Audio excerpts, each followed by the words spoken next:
What's up guys, my name is Dennis and today we're taking a close look at this large baby playpen from OnePanda. If your baby's getting a little bit older and you want them to have a safe place to play and explore, stick around to the end of the video to see if this one's worth your time.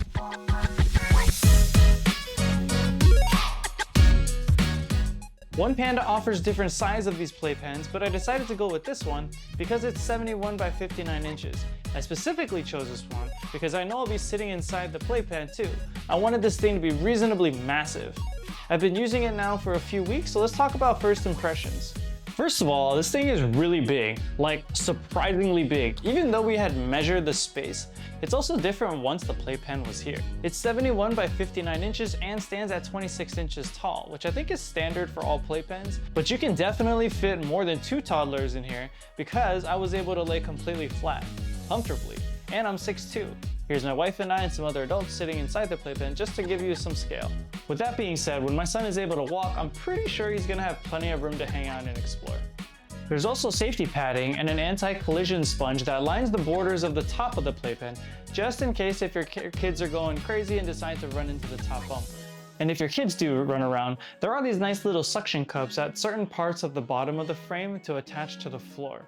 If you watch my other videos, you know that I don't like buying extra accessories, but this one comes with a cushioned 2-sided playmat, some ocean balls, a storage case on the side, a little pocket for maybe some books, some pull-up rings, a storage bag for the playpen when it's disassembled, and a storage bag for toys. The playmat is pretty cool because it's 2-sided and it's textured with the alphabet. One side has city roads and some buildings and trees, and the other side has animals and numbers.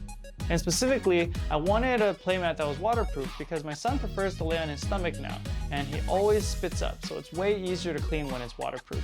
This is also advertised to use BPA-free, non-toxic fabrics and sturdy material to keep kids safe. Now, I don't really know specifically how to check these things, but everything checks out so far. So of course, after using it for a few weeks, there's always good things and some things to consider. The biggest thing I noticed, no pun intended, is just how big this thing is. You're definitely not going to buy this if you have a smaller apartment or a smaller area. You would probably have to get the 50 by 50 playpen if you really like this one. But the size is something to consider if you don't have an area to place it.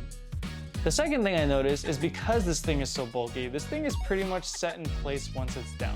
The setup wasn't necessarily hard, and it definitely wasn't easy, but it was really tedious and annoying, especially if you're doing it by yourselves. The instructions were really straightforward, but there are a lot of parts towards the end that were especially very annoying, especially when you have to connect the last pieces together because the fabric is so tight. Even though this thing is advertised as a simple setup and disassembly for it to be super portable, you're definitely not going to be moving this around too much because it's so time consuming.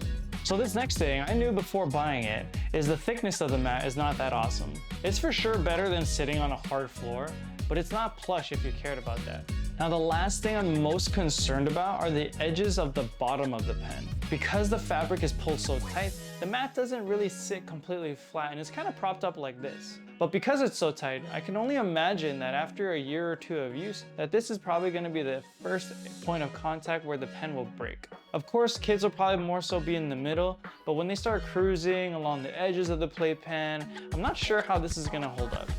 If I were to sum it up, if you have the space and want to give your child a large, safe, contained play area, this OnePanda playpen is pretty good. The padding, the accessories, and the generous area make it worthwhile, but the trade-offs are how big it is, the space it takes up, and its long-term durability. For families needing a big play space, especially indoors, this is probably a good pick.